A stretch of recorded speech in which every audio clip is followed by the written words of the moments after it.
नमस्कार दोस्तों, study of 96 YouTube channel में आप सभी का स्वागत है। और आज की इसी वीडियो में बात करेंगे रसायन विज्ञान की नेक्स्ट वीडियो की।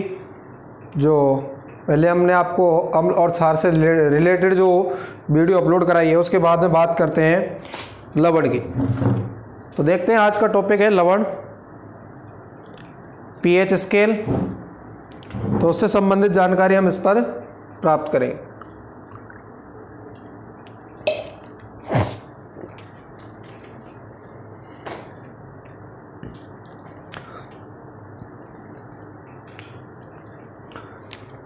तो देखिए, लवण क्या होते हैं। लवण पढ़ेंगे साल्ट। दिख तो सही रहा ना? ठीक। तो देखिए, लवण क्या होते हैं।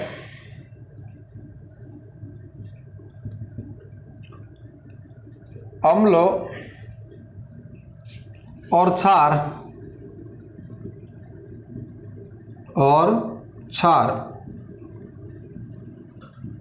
क्रिया करके लवण बनाते हैं। लवण एवं जल बनाते हैं।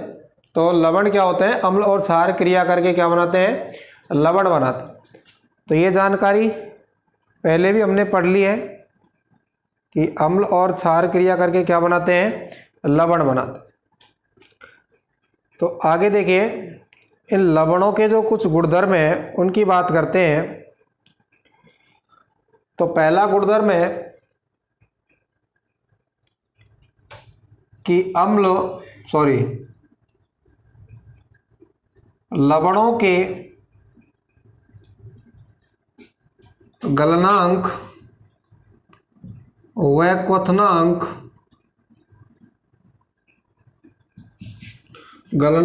क्वथनांक उच्च होते हैं। कैसे होते हैं? उच्च होते हैं। दूसरा गुणधर्म है इनका कि लवण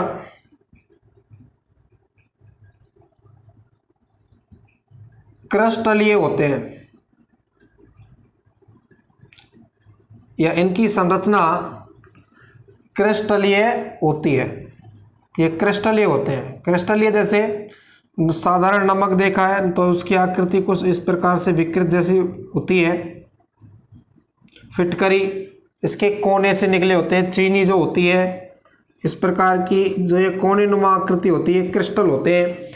तो ये क्रिस्टलीय होते हैं। कौन? लवण क्रिस्टलीय होते हैं और इनकी गलनांक व क्वथनांक उच्च होते हैं। और देखिए,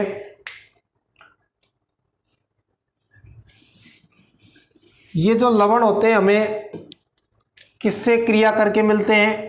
अम्ल और क्षारों से क्रिया करके प्राप्त होते हैं। तो केस नंबर फर्स्ट ये आपको ध्यान रखना है कि प्रबल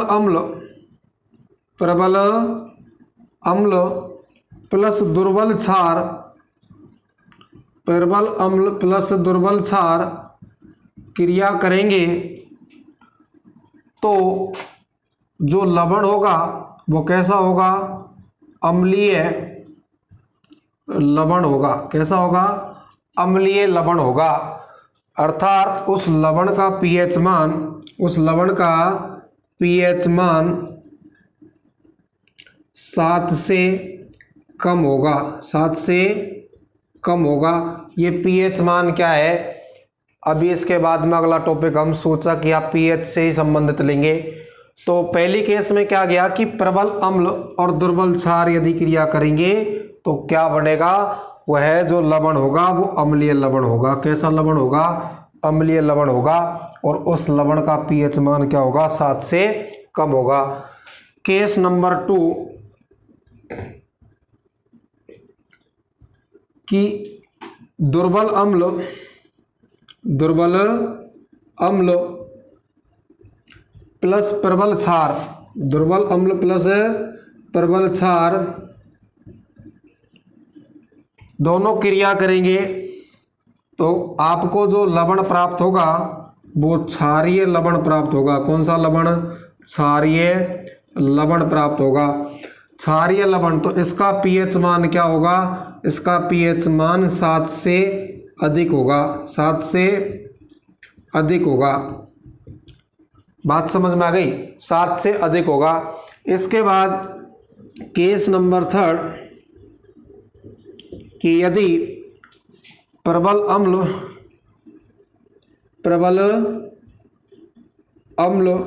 प्लस प्रबल क्षार, प्रबल अम्ल और प्रबल क्षार क्रिया करके जो लवण बनाएंगे वह लवण उदासीन लवण होगा। कैसा लवण होगा? उदासीन लवण होगा। और उस उदासीन लवण का जो पीएच मान होगा वो कैसा होगा? 7 होगा। क्या होगा? 7 होगा। उदासीन विलयन का पीएच मान कितना होता है? 7 होता है। अभी पीएच की बात करेंगे तब आपको क्लियर कराएंगे। तो ये अम्ल से संबंधित कुछ जानकारी थी। तो ये तीनों केस आपको ध्यान रखने हैं। अम्ल और क्षार क्रिया करके क्या बनाते हैं? लवण बनाते हैं। लवणों के गलनांक व क्वथनांक क्या होते हैं? उच्च होते हैं। इसकी जानकारी आप लोग क्लियर इस तरीके से समझ सकते हैं कि अगर इनको गर्म किया जाए तो इनको अधिकतर यानी द्रव में बदलने के लिए अधिक टेम्परेचर की आवश्यकता होगी, और इनको और वाष्प में बदलने के लिए तो और अत्यधिक किसकी आवश्यकता होगी? ताप की आवश्यकता होगी। इसलिए इनके गलनांक और क्वथनांक क्या होते हैं? उच्च होते हैं। दूसरी बात, लवण जो होते हैं वो क्रिस्टलीय होते हैं। क्या होते हैं? क्रिस्टलीय। और इनके क्रिस्टलों में एक गुण और है भैया, क्रिस्टलन जल पाया जाता है। क्रिस्टलन जल पाया जाता है। अब ये क्रिस्टलन जल क्या है ये चीज समझते हैं। क्रिस्टलन जल, तो देखिए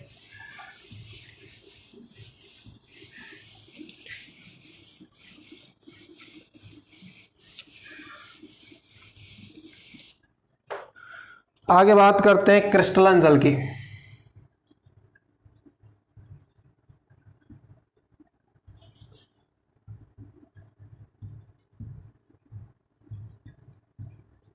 क्रिस्टलन जल, क्रिस्टलन जल की डेफिनेशन होती है कि लवणों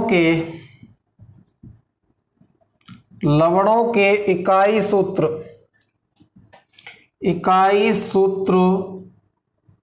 में उपस्थित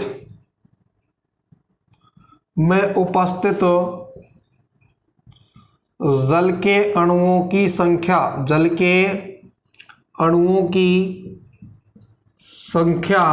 क्या कहलाती है? क्रिस्टलन जल कहलाती है। ये क्या होता है जी? लवणों के इकाई सूत्र, अणु सूत्र या लवणों के इकाई सूत्र में उपस्थित जल के अणुओं की संख्या क्या कहलाएगी? क्रिस्टलन जल कहलाएगी। यहां पर हम समझते हैं। तो देखिए एक लवण है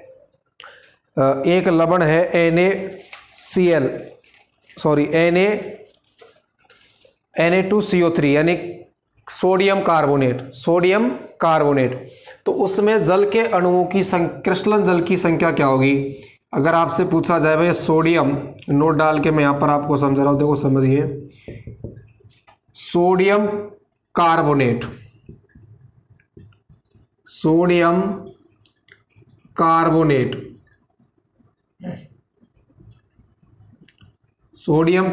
यानी Na2CO3। तो सोडियम कार्बोनेट में जल के अणुओं की संख्या, क्रिस्टलन जल के अणुओं की संख्या क्या होती है? तो देखिए इसका फॉर्मूला आप ये पढ़ते हैं Na2CO3, लेकिन इसमें क्रिस्टलन जल के अणुओं की संख्या कितनी होती है? 10 होती है। तो क्या लिखते हैं? Na2CO3 into 10H2O। इसी प्रकार फिटकरी, ये पहला हो गया। दूसरा और देख लेते हैं फिटकरी में किसके क्रिस्टलन जल के अणुओं की संख्या क्या होती है? तो फिटकरी का फॉर्मूला होता है K2SO4 इंटू Al2SO4 का होल थ्राइस इंटू 24H2O। तो इस फिटकरी के एक अणु सूत्र में फिटकरी के एक अणु सूत्र में जल के क्रिस्टलन जल के अणुओं की संख्या कितनी है? तो 24 है। कितनी है? 24। तो 24 H2O। ठीक है, तो इस प्रकार से इन अणु सूत्रों में जो लास्ट में यहाँ पर जो आपको जल के अणुओं की संख्या दर्शाई जाती है तो वो आपकी क्या होगी? क्रिस्टलन जल कहलाएगी। कई बार क्या होता है ये नहीं दर्शाई जाती, आपसे डायरेक्ट ही पूछ लिया जाता है कि फिटकरी के एक अणु में क्रिस्टलन जल की संख्या क्या होती है, तो वो आपको वहाँ पर ऑप्शन में दे दिए जाते हैं 24, 10, 5, 1/2 इस तरीके से। तो वहाँ पर आपको ये ध्यान रखना है क्रिस्टलन जल क्या होता है। इसके साथ साथ ही हम एक टॉपिक की और बात कर लेते हैं, प्रस्वेदी यौगिक। प्रस्वेदी यौगिक, तो प्रस्वेदी यौगिक क्या होते हैं जी? प्रस्वेदी यौगिक यानी ऐसे यौगिक या वे पदार्थ जो अपने आसपास से, जो वातावरण में से नमी एवं आर्द्रता को सोख लेते हैं। नमी एवं आर्द्रता को सोख लेते हैं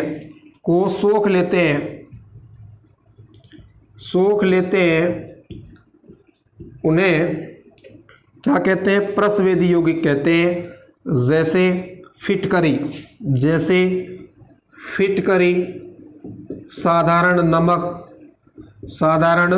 नमक, ठीक है, कपूर, इस प्रकार के जो यौगिक होते हैं वो क्या कहलाते हैं? प्रस्वेदी यौगिक कहलाते हैं। यानी ये वातावरण में से क्या कर लेते हैं? नमी एवं आर्द्रता को सोख लेते हैं। जैसे वर्षा ऋतु के समय आप देखते हैं कि अपने घरों में क्या आ जाती है? नमी आ जाती है, तो वहाँ पर जो नमक की थैलियाँ रखी होती हैं वो थोड़ी चिपचिपी हो जाती हैं। फिटकरी जो होती है वो भी क्या हो जाती है? चिपचिपी हो जाती है। यानी उसमें से जल की, उसको स्पर्श करते हैं तो कुछ ऐसा लगता है जैसे जल का अनुभव होता है कि इसकी सतह पर क्या है? जल की बूंदें हैं। तो वो क्या करती है? वायुमंडल में से या वातावरण में से क्या कर लेती है? नमी को सोख लेती है। तो ऐसे यौगिकों को क्या कहते हैं? प्रस्वेदी यौगिक कहते हैं। तो कई बार आपको अब ऐसे प्रस्वेदी यौगिक आप दैनिक जीवन में जो देखते हैं उनको याद रख सकते हैं। बाकी आप लोग जो लवणीय पदार्थ हैं उनको याद रखें। ऑप्शन में से 4 ऑप्शन दिए जाते हैं। साधारणतः आपको वो सामान्य दैनिक जीवन में जो काम में लिए जाते हैं वो आपसे पूछे जा सकते हैं, तो आप उनमें से ऑप्शन काट के भी आप याद बता सकते हैं। तो ये प्रस्वेदी यौगिक हो गया, ये क्रिस्टलन जल हो गया। इसके बाद में बात करते हैं हम लवणों के गुणधर्म हो गए। अब आगे बात करते हैं पीएच सूचक के बारे में। तो आगे हम बात करेंगे सूचक के बारे में। तो देखिए सूचक क्या होते हैं। तो हमने पढ़ लिया अम्ल, पढ़ लिया हमने, क्षार पढ़ लिया हमने, लवण पढ़ लिया। अब लवण के संबंध में हमने क्रिस्टलन जल और प्रस्वेदी यौगिक पढ़ लिए। अब बात करते हैं पीएच स्केल की। किसकी भाई?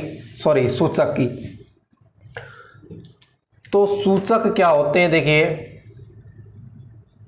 सूचक यानी सूचक वे पदार्थ होते हैं, वे पदार्थ जो अम्ल एवं क्षार की उपस्थिति की सूचना या जानकारी देते हैं, उन्हें क्या कहते हैं? सूचक कहते हैं। क्या कहते हैं उनको? सूचक कहते हैं। यह सूचक दो प्रकार के होते हैं। एक होता है प्राकृतिक सूचक और दूसरा होता है मानव निर्मित सूचक या संश्लेषित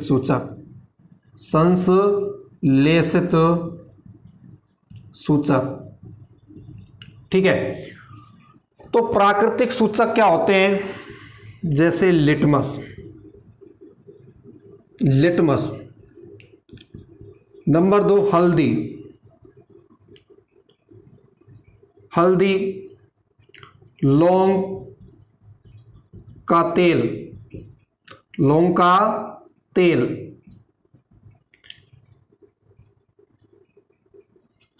लाल पत्ता गोभी, लाल पत्ता गोभी। पिटूनिया,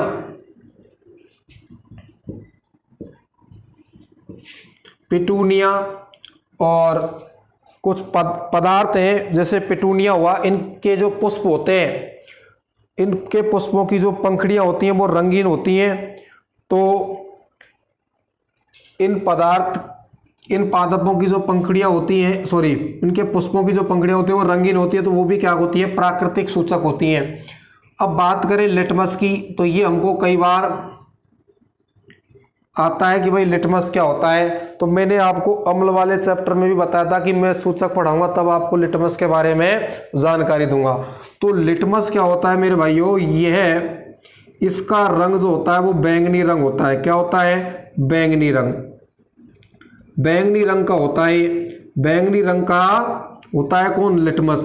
अच्छा, ये जो लिटमस होता है ये थैलोफाइटा वर्ग के, कौन से, थैलेफाइटा वर्ग का एक पौधा होता है लीचेन। और इस लीचेन पौधे से क्या किया जाता है, इसको प्राप्त किया जाता है, किसको, लिटमस को। जब तक हम अम्ल और क्षार में इसको नहीं मिलाते तब तक लिटमस का रंग कैसा होता है, तो बैंगनी रंग का होता है। ये कैसा होता है, बैंगनी रंग का। अच्छा जी, हल्दी किस प्रकार से सूचक है, तो आप जब भोजन करते हैं तो कई बार क्या होता है, भोजन का कोई भी टुकड़ा या सब्जी का कोई भी टुकड़ा अपनी शर्ट पर गिर जाता है, तो उसका एक पदार्थ जैसे साबुन, जब हम कपड़ों को धोते हैं तो साबुन के संपर्क में आते हैं, और साबुन कैसा है, क्षारीय माध्यम है। तो जब ये क्षारीय माध्यम उसके संपर्क में आता है तो हल्दी का पीला रंग कैसा हो जाता है, हल्का भूरा हो जाता है। ठीक है, तो इस तरीके से ये सारे क्या है, प्राकृतिक सूचक हैं। इसके बाद में बात करते हैं संश्लेषित सूचकों की या मानव निर्मित सूचकों की।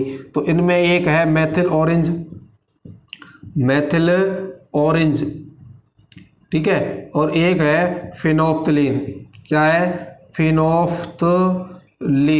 ठीक है, तो इस तरीके से मेथिल ऑरेंज और फिनोफ्थलीन ये क्या है, मानव निर्मित या संश्लेषित सूचक हैं। तो सूचकों की बात हो गई, ये प्राकृतिक सूचक और कुछ संश्लेषित सूचक हैं। अब देखिए, अब अम्ल एवं क्षार की उपस्थिति पता लगाने के लिए इन सूचकों का यहाँ तक सीमित उपयोग रहा। इसके बाद में वैज्ञानिक पद्धति के आधार पर कि भैया इनका एक निश्चित मान, भाई ये पीएच, ये विलयन अम्लीय है, ये क्षारीय है, इसके लिए एक स्केल की खोज की गई थी जिस स्केल का नाम है पीएच स्केल। तो अब हम बात करेंगे पीएच स्केल की। तो देखते हैं पीएच स्केल क्या है। तो देखिए, पीएच स्केल, पीएच स्केल, इसकी खोज, सबसे पहले बात करते हैं कि इसकी खोज किसने करी। तो खोज 1909 में सोरेनसन, कौन, सोरेनसन, सोरेनसन नामक वैज्ञानिक ने की थी, नामक वैज्ञानिक ने की थी।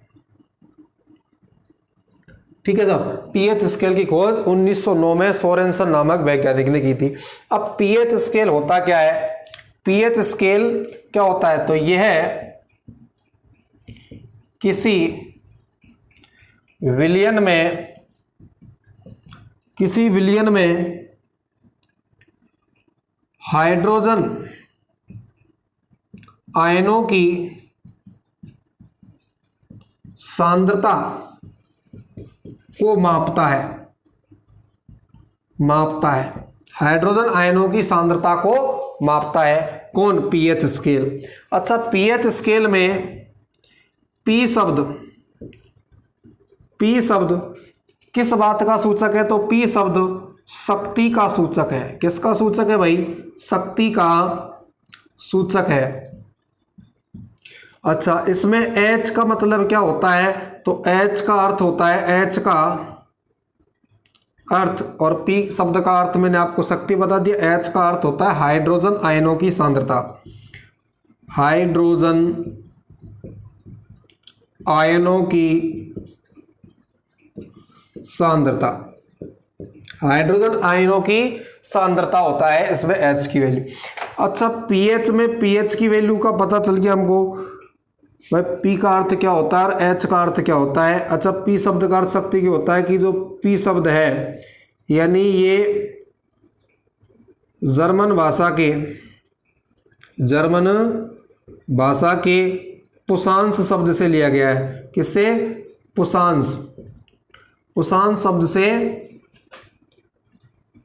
शब्द से लिया गया है जिसका अर्थ क्या होता है? शक्ति होता है। जिसका अर्थ क्या होता है? शक्ति होता है। अब देखिए पीएच स्केल की जो परिभाषा है या पीएच स्केल किसके बराबर होता है, तो पीएच बराबर होता है हाइड्रोजन आयनों की ऋणात्मक लघुगणकीय मान के बराबर। पीएच बराबर क्या होता है कि हाइड्रोजन आयनों के ऋणात्मक लघुगणकीय मान लॉग, तो पीएच बराबर होता है माइनस के log 10 बेस H प्लस यानी हाइड्रोजन आयन। ठीक है, तो ये पीएच बराबर होता है और ये सूत्र आपको याद रखना है। कई बार क्या है एग्जाम में इस सूत्र पर आधारित क्वेश्चन पूछ ले जाते हैं, तो हम इस पर अभी क्वेश्चन भी करेंगे। एक दो क्वेश्चन आपको यहाँ पर करके बताएंगे और उससे हम पीएच स्केल में आपको उस विलयन का अम्लीय या क्षारीय होना यहाँ पर सिद्ध करेंगे। ठीक है, तो इस तरीके से ये पीएच बराबर हो गया कि हाइड्रोजन आयनों की लघुगणकीय ऋणात्मक लघुगणकीय मान को क्या कहते हैं? पीएच कहते हैं। ये पीएच की डेफिनेशन हो गई। अब देखिए पीएच स्केल की कुछ विशेषताएं हैं, उन विशेषताओं का जिक्र हम यहाँ पर कर लेते हैं। क्या होता है, आपको मैं यहाँ पर पीएच स्केल बना देता हूँ। ये देखो, ये आपके सामने क्या है भैया? PH scale. क्या है? PH scale. ठीक है, ये पीएच स्केल हो गया और इस पीएच स्केल में हम बात करने वाले हैं इसकी विशेषताओं की। तो देखो इस प्रकार का स्केल है, तो यहां पर हम बीच में ले लेते हैं एक पॉइंट इस तरीके से। पीएच स्केल में क्या होता है, 0 से लेकर के और 14 तक ये संख्याएं अंकित होती हैं। यहां पर आपको दिखाई दे रहा है, ये हो गया आपका 0, यहां पर ले लिया मैंने 7 और यहां पर ले लिया कितना? 14। तो 7 से जो कम होगा, 7 से कम, तो इधर कौन सा माध्यम होगा आपका? अम्लीय माध्यम। कौन सा माध्यम? अम्लीय माध्यम होगा। ये अम्लीय माध्यम है। और इधर कौन सा माध्यम होगा? इधर होगा आपका क्षारीय माध्यम। क्षारीय माध्यम यानी हम ऐसे कह सकते हैं। और 7 पर क्या होगा भैया? उदासीन। दिख रहा है क्या? यहां पर लिख देते हैं, तो ये क्या होगा आपका? 7 है और 7 पर क्या होता है? उदासीन। ठीक है, विलयन कैसा होगा? उदासीन विलयन होगा 7 पर। 7 से कम होगा, जितना कम पीएच मान होगा विलयन उतना ही क्या होगा? अम्लीय होगा। और जितना अधिक पीएच मान होगा विलयन उतना ही क्या होगा? क्षारीय होगा। ठीक है, अब बात करते हैं पीएच स्केल की विशेषता की। ये 1 से 14 तक तो क्या होती है? इसमें संख्या अंकित होती है। क्या होती है? 1 से 14 तक संख्या अंकित होती है। दूसरी बात, 7 से कम मान वाले विलयन अम्लीय होते हैं। कैसे होते हैं? अम्लीय होते हैं। अच्छा, दूसरी बात, 7 से अधिक पीएच मान वाले विलयन क्षारीय होते हैं। क्या होते हैं? क्षारीय होते हैं। दूसरी बात,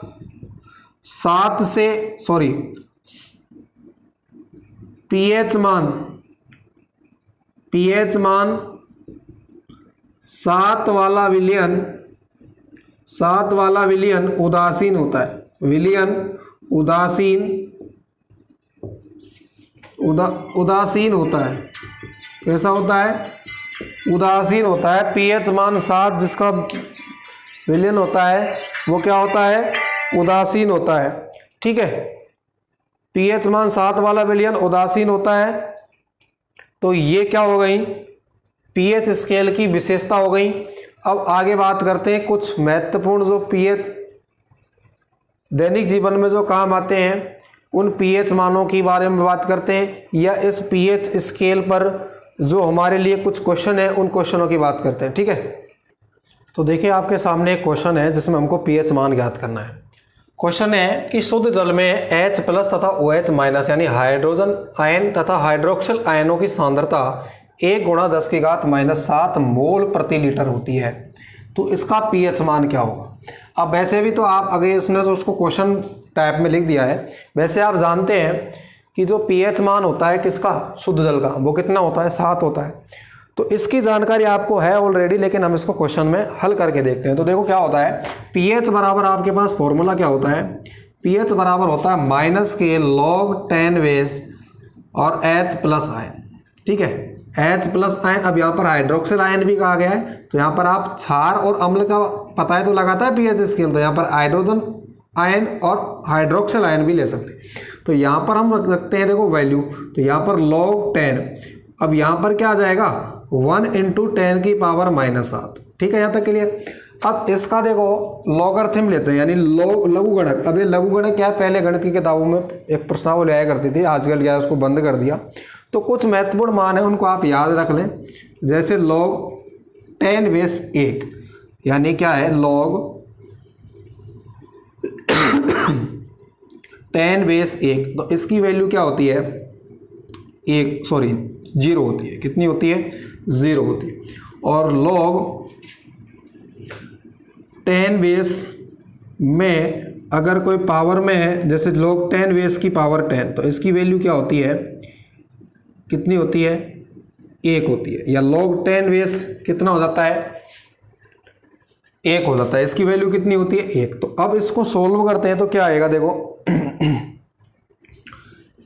अब इस log 10 को हम अंदर, यानी log 10 लेने पर इसके साथ में जो गुणा है देखो क्या आ जाएगा? -के log 10 1। ठीक है, log 10 बेस और यहाँ पर क्या आ गया? 1। इसके बाद में यहाँ पर ये देखो, इसका यहाँ पर क्या लगेगा? प्लस। हम log ले रहे हैं तो यहाँ पर ये गुणा नहीं हो रहा है, गुणा इसका हम क्या ले रहे हैं? log। तो इस तरीके से यहाँ पर क्या आएगा? log 10 base. ठीक है, और यहाँ पर कितना आ जाएगा? 10 की पावर -7। कितनी आ जाएगी? 10 की पावर -7। कितना आ जाएगा? 10 की पावर -7। अब इसकी वैल्यू तो क्या हो गई? 0 हो गई। अच्छा, मैं यहाँ पर क्या लगाऊंगा? ब्रैकेट, क्योंकि माइनस का है। तो ये इसकी वैल्यू कितनी हो जाएगी? 0 हो जाएगी। तो ये तो हो गया 0 प्लस। अब घात ऊपर है, इसका log लेंगे तो log का एक नियम है, log 10 बेस, यहाँ पर क्या? x की पावर y, तो y इसको सोल्व करेंगे तो ये क्या आ जाएगा? y आगे आ जाएगा, और क्या आएगा? log 10 base x। ठीक है, इस तरीके से ये सोल्व होता है। तो आगे हम इसको यहाँ पर तो क्या आ गया? 0 आ गया। आगे क्या है? माइनस की वैल्यू है। ठीक है, आगे से इसको करेंगे सोल्व तो कितना आ जाएगा? 7 आगे आ जाएगा, तो 7 log 10 बेस। ठीक है, कितना आ जाएगा? 10। अब log 10 की वैल्यू कितनी होती है जी? अच्छा, ऊपर क्या है? माइनस का, तो क्या आएगा यहाँ पर? माइनस के साथ। अब माइनस का अंदर गुणा करूंगा तो क्या आ जाएगा? प्लस का 7 हो जाएगा। ये तो 0, ये तो खत्म हो जाएगा। क्या हो जाएगा? प्लस का 7 हो जाएगा। प्लस का 7 और log 10 बेस 10 की जो वैल्यू है ना, log 10 बेस 10 की जो वैल्यू है वो कितनी होती है? 1। अब 1 से 7 का मल्टीप्लाई होगा तो क्या आ जाएगा? आंसर 7 ही आ जाएगा। तो शुद्ध जल का जो पीएच मान है वो कितना होता है? 7 होता है। ठीक है, एक और सवाल देखते हैं जिससे कि आपकी समझ में आ जाएगा। तो देखिए अगला क्वेश्चन क्या है कि 1 बिलियन में हाइड्रोजन आयन की सांद्रता कितनी है भैया? 1 × 10 की पावर -4 ग्राम मोल प्रति लीटर, या ग्राम मोल लीटर इनवर्स है। बिलियन का पीएच क्या होगा? अब बिलियन का क्या ज्ञात करना है हमको? पीएच ज्ञात करना है। तो पीएच बराबर क्या होता है? -के log 10 बेस और ब्रैकेट में क्या होता है? H plus. ठीक है, अब ध्यान से समझो, यहाँ पर क्या आएगा? -log 10 बेस, यहाँ पर क्या आ जाएगा? H प्लस के स्थान पर क्या आएगा? हाइड्रोजन आयनों की जो संख्या है वो सांद्रता है वो कितनी है? 1 × 10 की पावर -4। ठीक है। अब यहाँ पर log का क्या करेंगे, अंदर log इसका इस संख्या का log लेंगे तो क्या आ जाएगा, माइनस तो बार है तो यहाँ पर क्या आएगा log 10 base 1 plus log 10 base 10 की पावर -4। ठीक है, तो इसकी वैल्यू क्या होती है जी, 0 होती है। क्या होती है, 0। तो इसको तो मैं यहीं छोड़ देता हूँ क्योंकि इसकी वैल्यू क्या हो गई, 0। यहाँ पर चाहो तो आप लिख लो log 10 बेस 1 की वैल्यू क्या होती है, 0। log 10 बेस 2 की वैल्यू क्या होती है, सॉरी 10 की वैल्यू क्या होती है, तो वो होती है 1। तो इस तरीके से हम इस क्वेश्चन को क्या कर लेंगे, सॉल्व। अब आप कहेंगे जी एग्जाम में यही आएगा क्या, तो देखो भैया लघुगणकीय सारणी है, इसको आपको अगर मान याद रखने 2 3 4 तो आप गूगल पर जाएं, वहाँ पर आपको ये मिल जाएगी। ठीक है, तो आप वहाँ से इसको समझ सकते हैं। यहाँ से देखिए तो कुछ नहीं है, ज़्यादा नहीं, आपको 1 का और 10 का ये याद रहे वो ही काफ़ी है और लगभग यही क्वेश्चन आपसे पूछ लिया जाता है। और अन्यथा आपको 2 3 का है उसका मल्टीप्लाई होगा, वो आपको हिंट दे देगा एग्जाम में, क्योंकि आजकल क्या लॉग को सिलेबस से हटा रखा है, लॉग सिलेबस में ही है नहीं है 10 तक या 12th में तो है लेकिन 10th में नहीं है। आगे बात करते हैं, तो यहाँ से ये वैल्यू 0 हो गई माइनस का। अब देखो ये ब्रैकेट में क्या बचेगा हमारे पास, 0 प्लस माइनस के 4 का आ जाएंगे बाहर, तो माइनस के सॉरी आगे आ जाएंगे माइनस के 4 log 10 बेस 10। अब ये देखो प्लस माइनस एक साथ नहीं लिख सकते, इसको खत्म करो, ये माइनस का हो गया, माइनस का अंदर गुणा करूंगा तो क्या आ जाएगा, प्लस का आ जाएगा 4 और log 10 बेस 10 की वैल्यू क्या होगी, 1। तो क्या आ जाएगा हमारे पास, pH की वैल्यू कितनी आ गई, pH की वैल्यू आ गई प्लस का 4, pH की वैल्यू क्या आ गई, प्लस के 4 आ गई। तो अब आपसे वो ये भी पूछ सकता है कि विलयन कैसा होगा, अम्लीय होगा क्षारीय होगा, तो अम्लीय होगा या क्षारीय, तो इसका मुझे जवाब दो, क्या होगा भैया, अम्लीय होगा, क्योंकि 7 से क्या है कम है, तो विलयन कैसा होगा, अम्लीय होगा। ठीक है, आगे देखते हैं कुछ दैनिक जीवन में, हमारे दैनिक जीवन में काम आने वाले कुछ पदार्थ हैं जिनका पीएच मान आपको याद रखना है। तो देखिए कुछ पदार्थ हैं जिनका पीएच मान हमें याद रखना है। तो ये पीएच मान कई बार क्या एग्जाम में पूछ लिया जाता है। तो पीएच मान क्या क्या है, देखिए सांद्र HCl अम्ल, सांद्र HCl अम्ल का जो पीएच मान होता है वो क्या होता है भैया, 0 होता है। तनु HCl अम्ल, इसका क्या होता है, 1 होता है। तो आपसे पूछ लिया जाए कि सर्वाधिक अम्लीय पदार्थ कौन सा है, तो वो क्या होगा, सांद्र हाइड्रोक्लोरिक अम्ल होगा। जठर रस का पीएच मान कितना होता है, 1.5 होता है। जठर रस का पीएच मान यानी आमाशय के अंतर्गत जो पाया जाने वाला रस है जठर रस, उसका जो पीएच मान है वो कितना है, 1.5।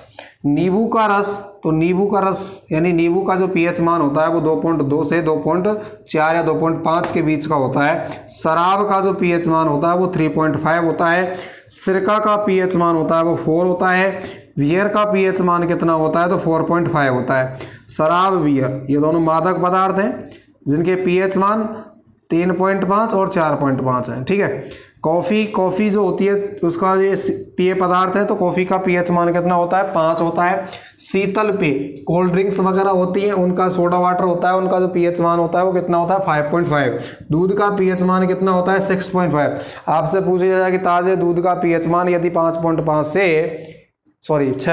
से कम हो जाए तो दूध किस में बदल जाएगा, दूध का क्या हो जाएगा, तो दूध किस में बदल जाएगा भैया, दही में बदल जाएगा। ठीक है, क्योंकि 6.5 से कम होते ही क्या हो जाएगा, वो खट्टा हो जाएगा। ठीक है, और अधिक खट्टा हो जाएगा। अशुद्ध जल और शुद्ध जल और वर्षा का जल यानी शुद्ध जल का पीएच मान कितना होता है, तो 7 होता है। लार का खाने से पूर्व जो पीएच मान होता है वो कितना होता है, 7.4 होता है। कितना होता है, 7.4। और खाने के बाद कुछ मुंह के अंदर जीवाणु होते हैं जो उस भोजन का क्या कर देते हैं, पाचन कर देते हैं, यानी अम्ल की मात्रा को वहां पर बढ़ा देते हैं। तो पीएच मान क्या हो जाता है, कम हो जाता है। और पीएच मान कम होगा तो अम्ल की मात्रा ज्यादा होगी। ठीक है, तो इस तरीके से यहाँ पर खाने के बाद लार का पीएच मान क्या हो जाता है, घट जाता है। रक्त की पीएच बात करें तो मानव शरीर का जो रक्त होता है उस रक्त का पीएच मान कितना होता है, 7.4 होता है। मिल्क ऑफ मैग्नीशियम MgOH का वोल्टेज, मैग्नीशियम हाइड्रोक्साइड, ठीक है, पेट की अम्लता को दूर करने में काम में लेते हैं, तो उसका पीएच मान कितना होता है, 10 होता है। ठीक है, इसके बाद में बात करते हैं सोडियम हाइड्रोक्साइड।